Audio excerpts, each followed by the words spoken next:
O aming banal at dakilang Diyos, nagpapasalamat po kami na tulad po ng aming inawit na meron kami ng inyong mga salita na siyang magagabay sa amin, na siyang magtuturo sa amin, and even magre-rebuke sa amin kung kami ay naliligaw ng landas.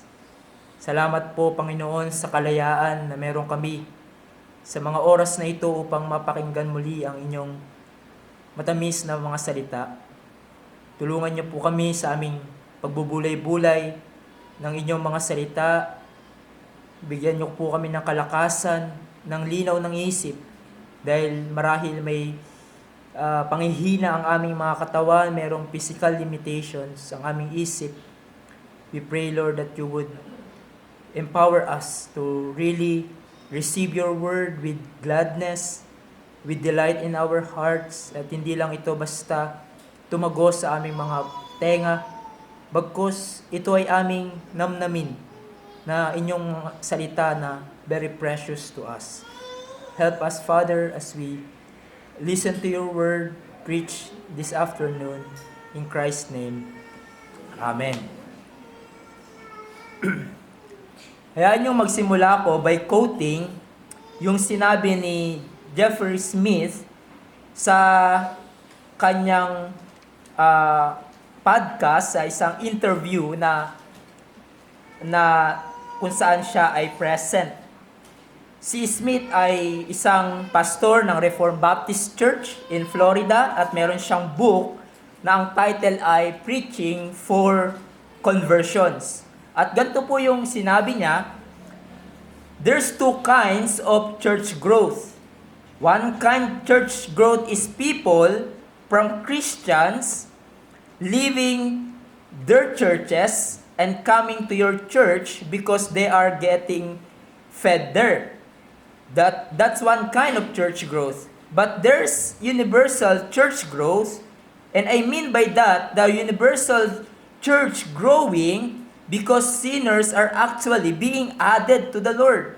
And I am thankful for people that come to our church from other situations where they are not getting fed or it is an unhealthy church situation.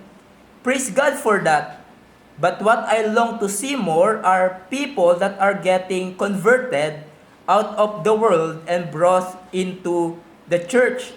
And that we are actually not rearranging tables and rearranging Christians from one church to this church or to that, but actually seeing new people coming to Christ and brought into the church. And I think that's something that we need to be very burdened about and concerned about as Reformed Baptists.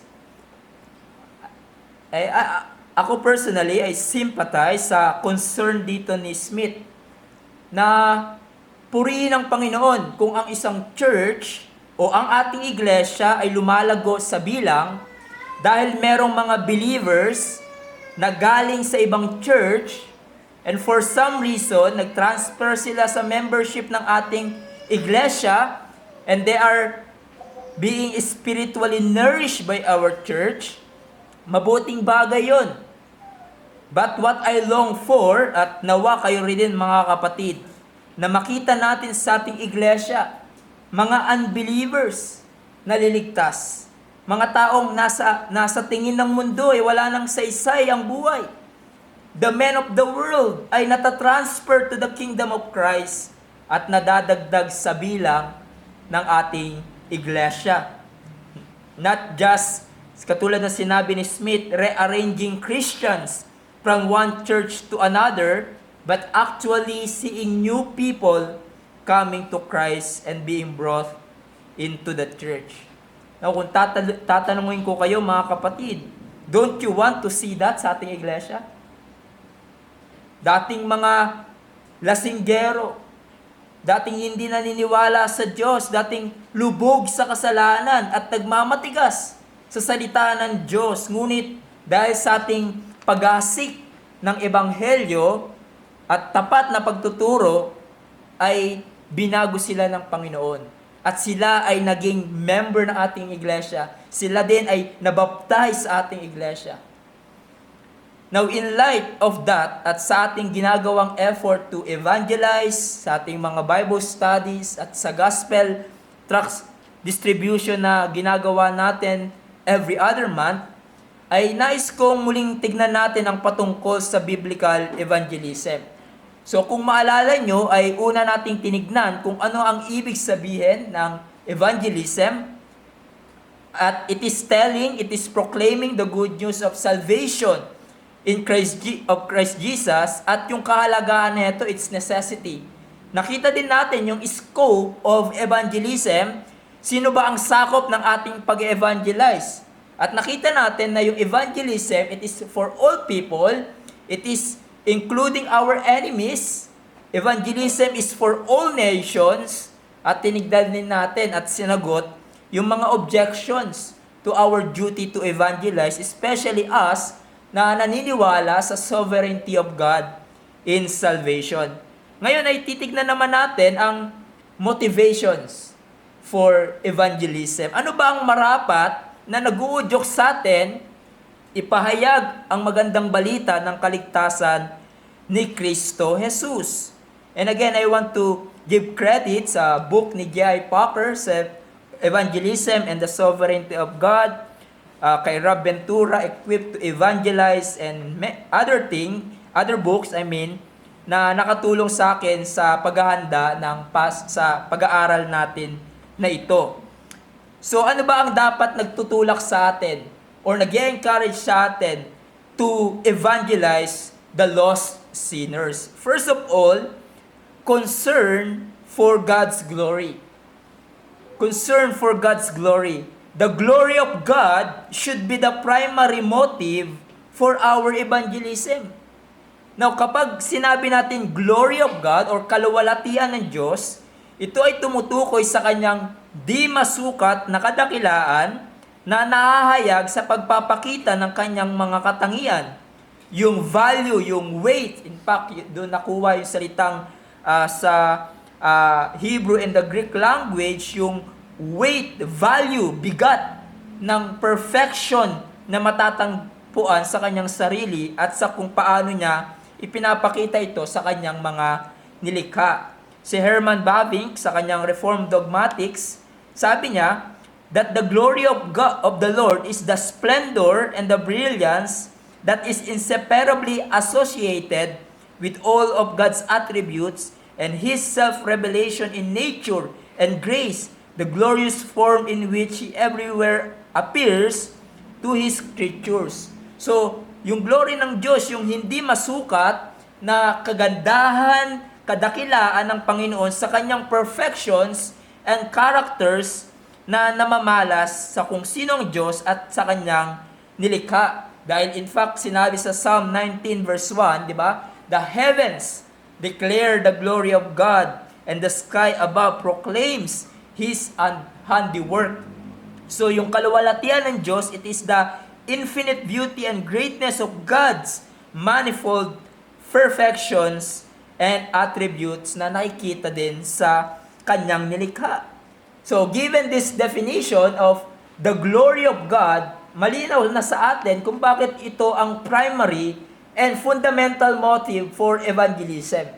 So we share the gospel upang madakila ang Panginoon, maitanghal ang kadakilaan ng kanyang katangian, tulad ng sinabi sa 1 Corinthians 31, so whether you eat or drink or whatever you do, do all for the glory of God. So kasama dyan ang pag-evangelize at gawin natin ito para sa kaluwalhatian ng Diyos.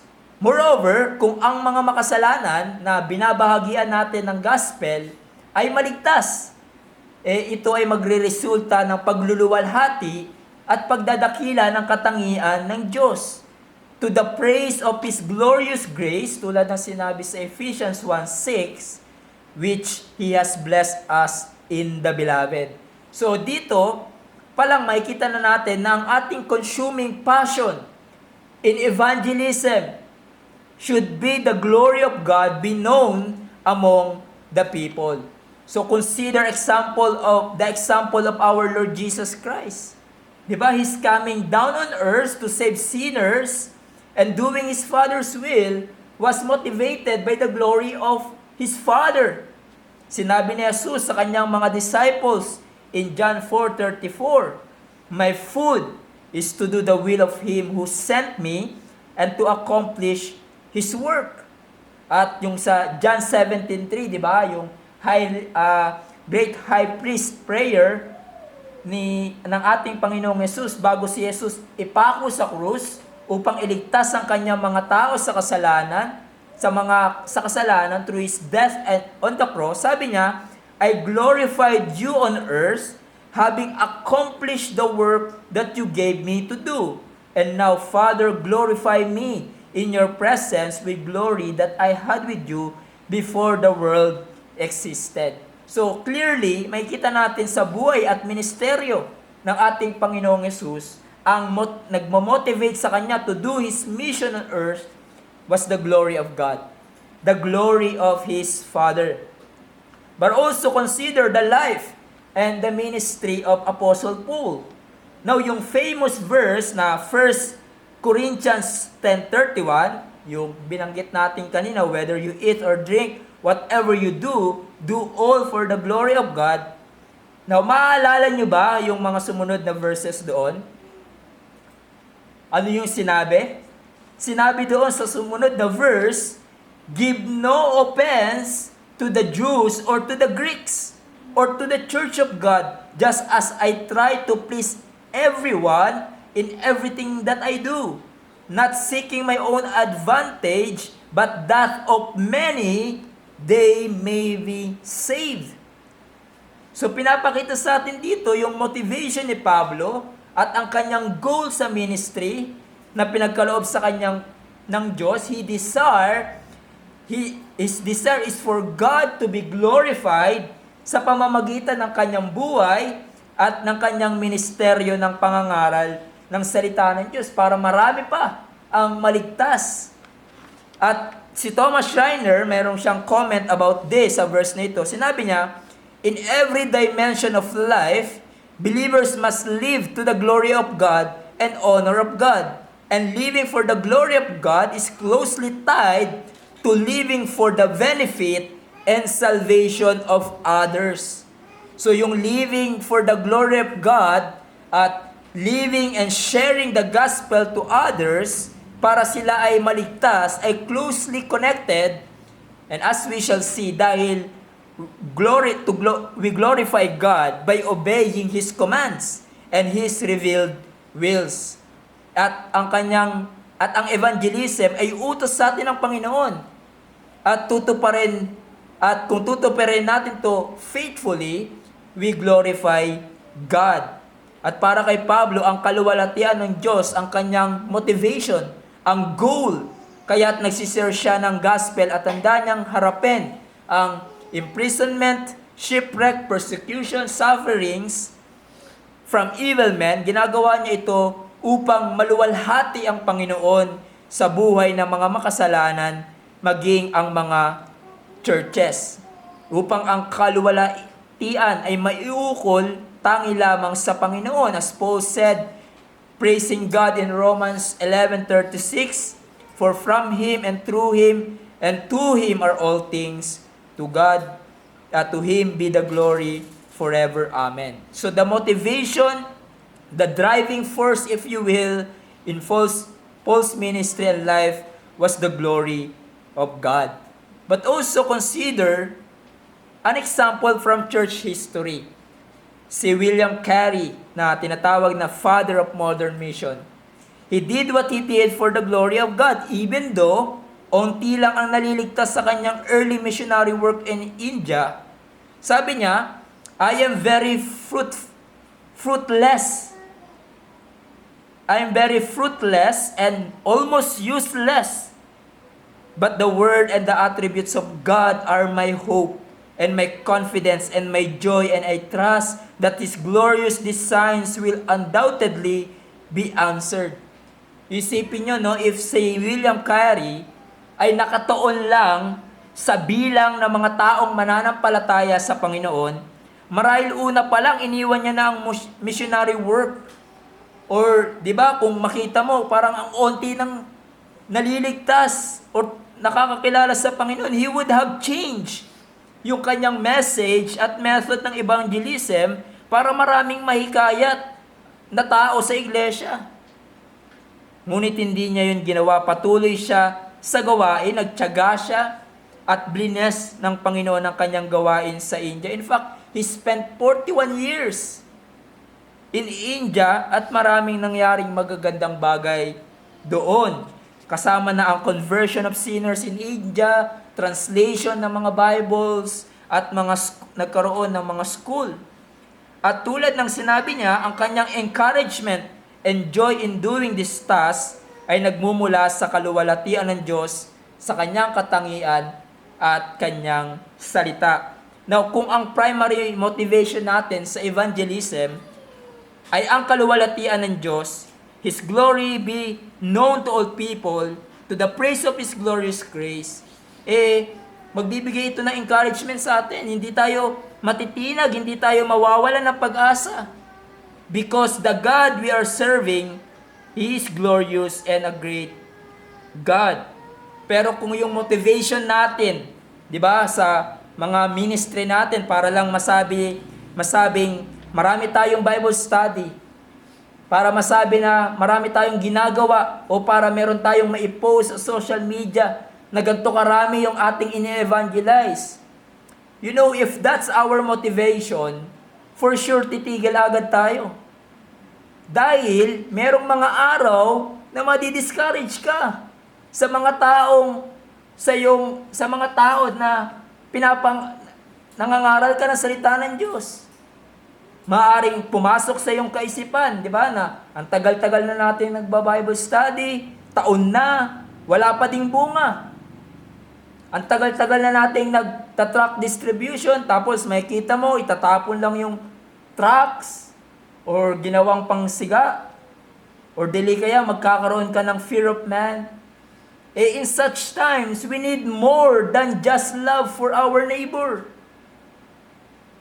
We need a strong motivation that keeps us going. At ito ay walang iba kundi ang kaluwalhatian ng Diyos ay maitanghal sa pagtupad natin ng kanyang kalooban to evangelize. Whether ang mga taong ina-evangelize natin tunay na maligtas o tanggihan nila ang ebanghelyo and they perish, God is still glorified. He is still glorious. Diba, sa mga believers, may itatanghal ang kanyang dakilang biyaya. Sa mga hindi mananampalataya, they perish with their sins in hell. And naitatanghal ang pagiging just and righteous ng Panginoon. Just like what Paul said in Romans 9:22, what if, desiring to show His wrath and to make His known power, has endured with much patience vessels of wrath, prepared for destruction, in order to make known the riches of His glory, for vessels of mercy, which He has prepared beforehand for glory. Moreover, the idea of evangelizing or evangelism for God's glory is inseparably connected to our love for God. Tulad ng aking sinabi, we glorify God sa pamamagitan ng ating pagsunod sa kanyang utos, and similarly, napapakita natin ang pagmamahal sa Diyos kung sinusunod natin ang kanyang pinag-uutos. You are familiar with Jesus' words in John 14:15, "If you love me, you will keep my commandments." In other words, we show love to God who has richly loved us by keeping His commandments.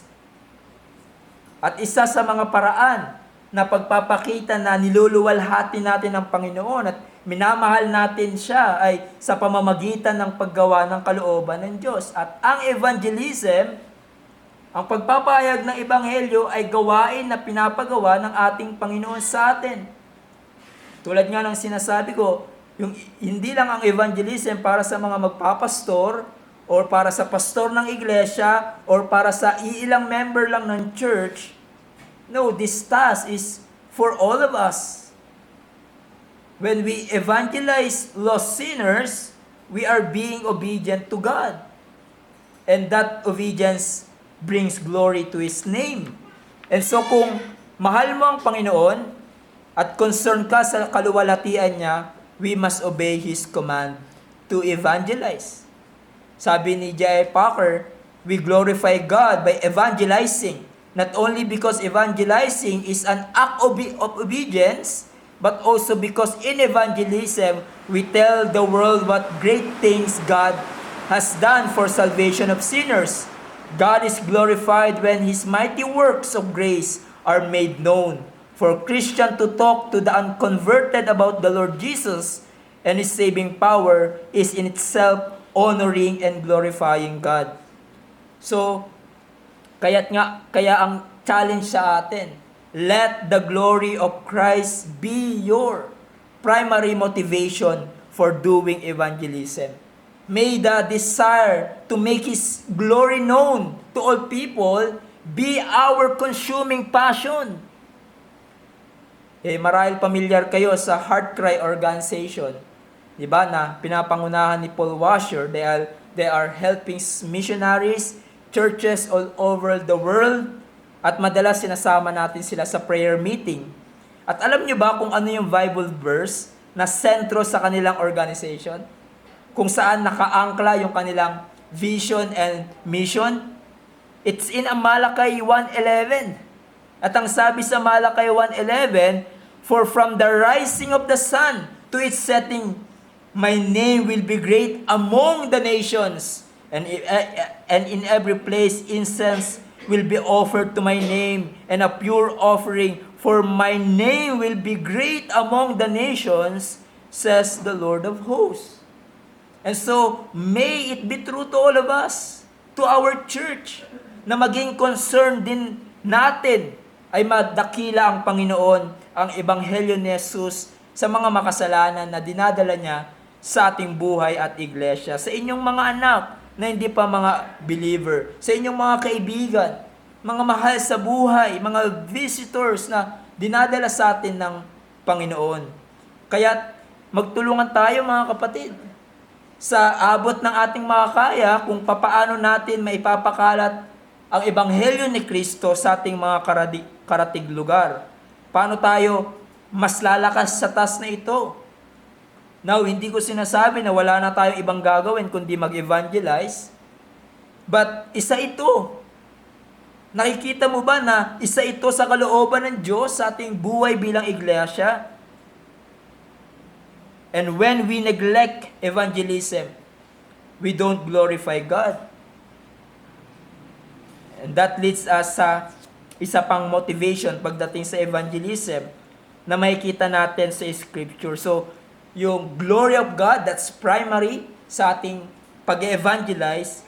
But ito rin meron. Itong isa din tong motivation, concern for man's welfare. In other words, love for our neighbor is a motivation for evangelism. Diba? Kung tayo ay concerned sa glory ng Panginoon, at kung meron tayong pagmamahal sa Panginoon na nagligtas sa atin, namamalas ito sa pagkakaroon ng love and genuine affection for souls. Remember in Matthew 22, verse 39, pagkatapos po sabihin ni Jesus na yung first and greatest commandment ay yung pagmamahal sa Diyos with all your heart, soul, and mind. Sinabi niya, and the second is like it, you shall love your neighbor as yourself. At sinasabi ng salita ng Diyos na tayong mga believers, ang buhay natin should be marked by love. Ang ating buhay should be marked by sacrificial love for the welfare of others, pursuing, desiring the highest good for the object of our love. Kung tatanungin ko kayo, ano ang most loving thing na magagawa mo for your neighbor? Ano yung most loving thing that you can do for your neighbor?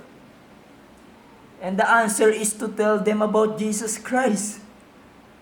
To tell them the gospel of Christ upang sila ay maligtas. To tell them that the only remedy for their greatest malady, which is sin, and that remedy is Christ our Savior and Lord. Di ba mabuti naman na bigyan mo ng pinansyal na tulong yung tao, ang iyong neighbor dahil sa kanyang pinagdadaanan. Mabuti na bigyan mo sila ng pagkain and show hospitality to them. But all of that ay temporary lamang. Kung ang tao na yon ay namatay sa kanyang kasalanan, he or she died without Christ, lahat ng material comforts in this world would mean nothing kung wala si Kristo sa buhay niya. But to share the gospel with our neighbor is the highest good we can do because gospel addresses yung deepest need ng tao, yung need ng kaluluwa ng tao at iyon ay kaligtasan mula sa kasalanan at puot ng Diyos laban sa kanilang kasalanan at pagkakaroon ng tunay na relationship sa tunay at buhay na Diyos.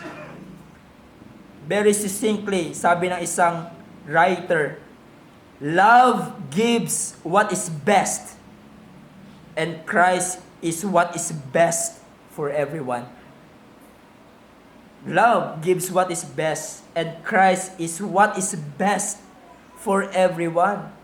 Now, sino ba yung neighbor natin na tinutukoy dito? In Luke 10:29, when a lawyer was confronted with the command to love the neighbor, tinanong ang ating Panginoon, sabi niya, who is my neighbor? And you remember yung naging sagot niya? By telling a story of a good Samaritan na tumulong physically sa taong nangangailangan. At ang isang pinupunto ng istorya noon ay sino mang tao ang mamit mo na may pangangailangan, siya ang iyong neighbor. At ang Diyos ang naglapit sa iyo sa tao na iyon. May need. At ang marapat natin gawin ay doing all that we can to meet yung kanyang pangangailangan at makakabuti para sa kanya. And so, the principle applies to all forms of need. Okay, physical man or spiritual. So when we find ourselves in contact with people, especially the unbelievers, we are to look on them as our neighbor and find ways na makikilala nila si Kristo dahil siya lamang ang sagot sa talagang kailangan nila. Again, sinabi ni J.I. Packer, if we ourselves have known anything of the love of Christ for us, and if our hearts have felt any measure of gratitude for the grace that has saved us from death and hell, then this attitude of compassion and care for our spiritually needy fellow men ought to come naturally and spontaneously to us. Ina-argue ni Packer na yung pag-share ng gospel ay dapat natural sa atin to. Bilang mga believers na nakaranas ng pagmamahal at pag-ibig sa Diyos, sa bawat opportunity na pinagkakaloob sa atin, ay i-grab natin ito sa tulong ng Diyos to speak about Christ, to speak about His words. To those who are in need, the unbelievers. And moreover, kung concerned tayo sa kaluluwa ng mga unbelievers, we also speak to them and warn them of the terror of the consequences of sins and eternal punishment in hell. Sabi nga ng isang manunulat na kung nanlalamig ang puso natin sa pagbabahagi ng gospel to sinners, isa sa mga makakatulong sa atin na mag-alab muli ang ating puso to evangelize ay ang walang hanggang parusa sa makasalanan doon sa impyerno. That you would, to use the words of Jonathan Edwards, stamp on your eyeballs, mga kapatid, the eternal punishment of God in hell for unbelievers. Think, mga kapatid, ang walang hanggang parusa ng Diyos sa mga unbelievers dun sa lawa ng apoy sa impyerno. Jeremy Walker sa kanyang book, The Broken-Hearted Evangelist, sabi niya, the scripture and church history provide examples of those who labor with a present and pressing sense of choking reality of sin and the consuming fires of hell. We could never accuse them of nonchalance. They did not display a casual attitude. They grieved over every moment lost, every opportunity missed.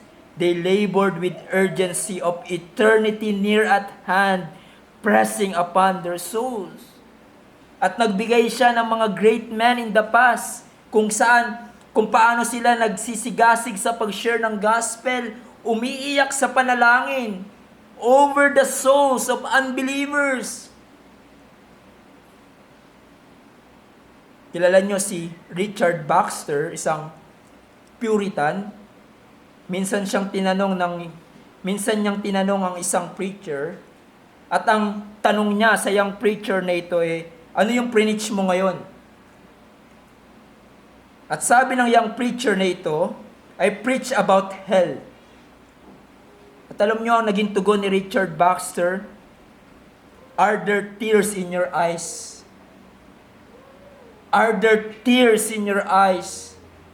Dahil sa bigat ng subject na ito, this should cause us to be zealous in sharing the gospel.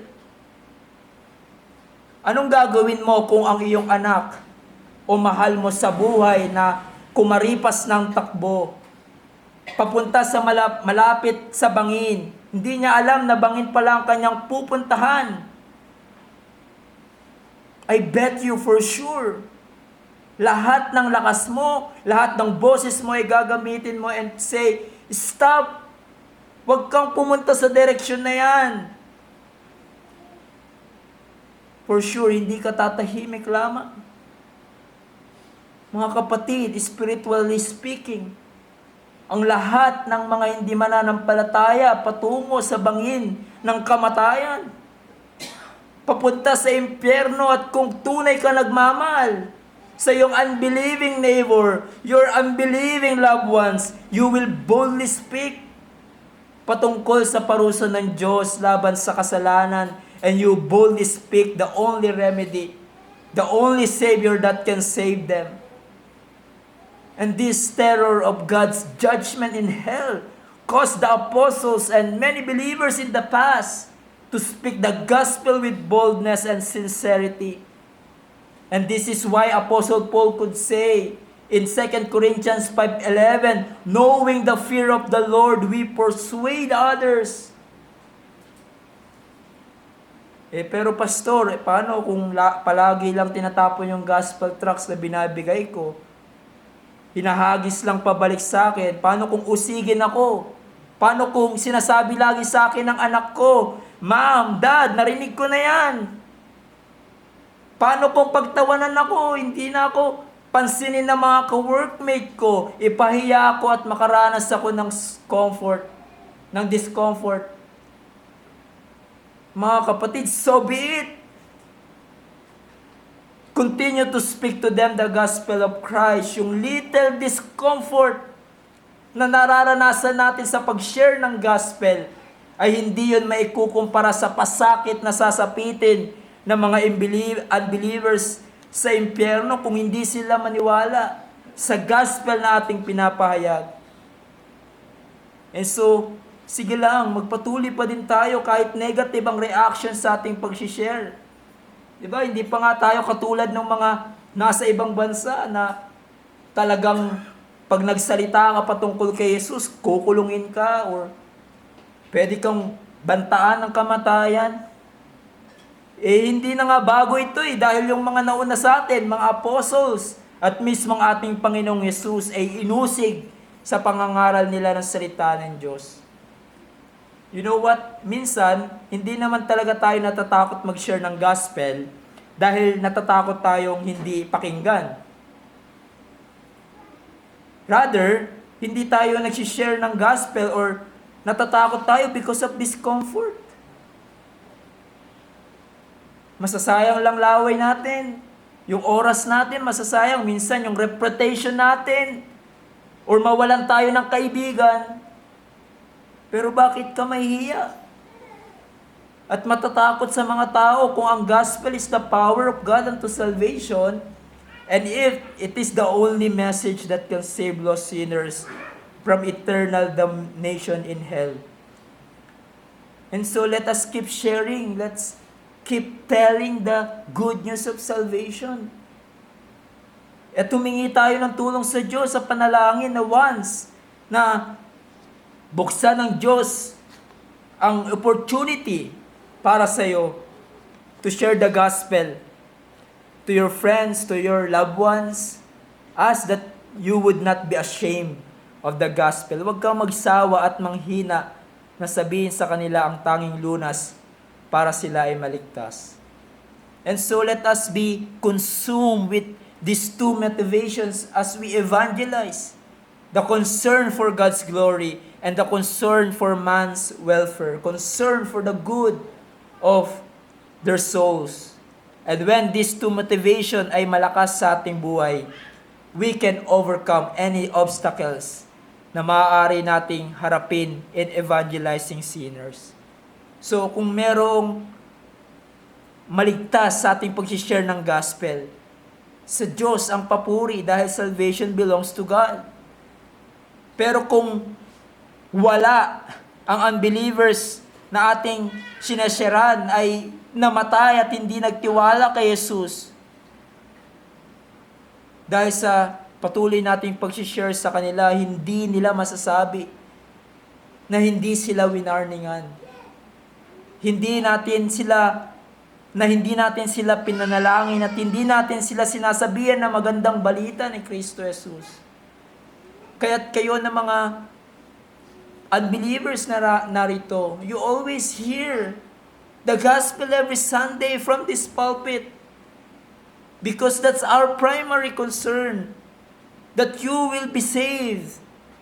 That you will come to Christ and be saved for your salvation.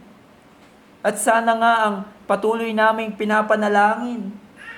Sa aming prayer meeting, patuloy namin kayong pinapanalangin na hindi dumating yung pagkakataon sa inyong buhay, sa inyong kamatayan at nagsisisi kayo bakit hindi kayo nakinig at nagtiwala sa gospel na aming pinapangaral. May this be the day of your salvation kay Kristo Jesus. Let me end by quoting again Spurgeon because it's so good. Sinabi niya, if sinners be damned, at least let them leap to hell over our dead bodies. And if they perish, let them perish with our arms wrapped around about their knees, imploring them to stay. If hell must be filled, let it be filled in the teeth of our exertions, and let no one go unwarned and unprayed for. Naway, tulungan tayo ng Diyos bilang iglesia na maging busy in the task of evangelism, in the task of praying for the salvation of lost sinners, for the glory of God, and for the sake of the lost sinners. Tayo po'y manalangin.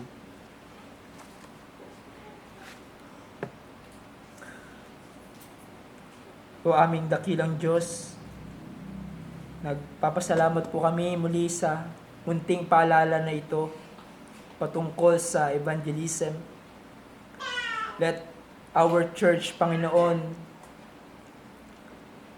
be a church that is concerned for your glory and for the sake of the lost sinners. Kami ay magkaroon ng malaking concern sa task na ito of evangelism. Dahil we know, Panginoon, every day, people are walking and being put to eternal judgment in hell. And we want, Father, as a church, na maging liwanag, maging liwanag, Panginoon, ng inyong ebanghelyo na may ipangaral namin sa aming ministry dito sa church. Nagpapasalamat kami, Panginoon, sa mga opportunities na ipinagkaloob niyo po sa amin.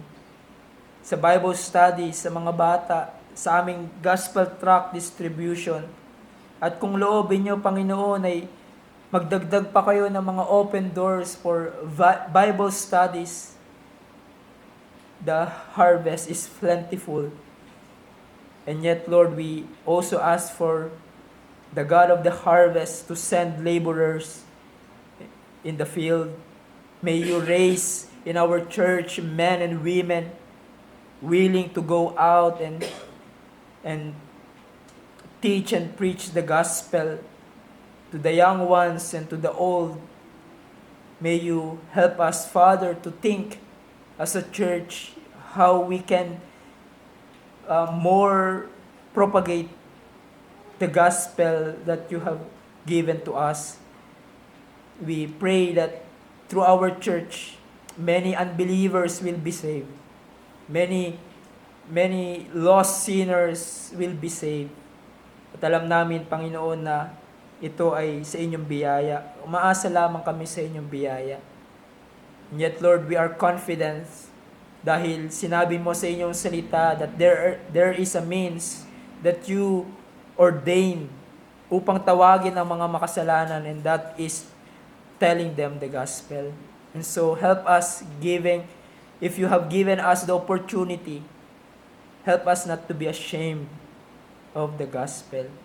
In Christ's name, Amen.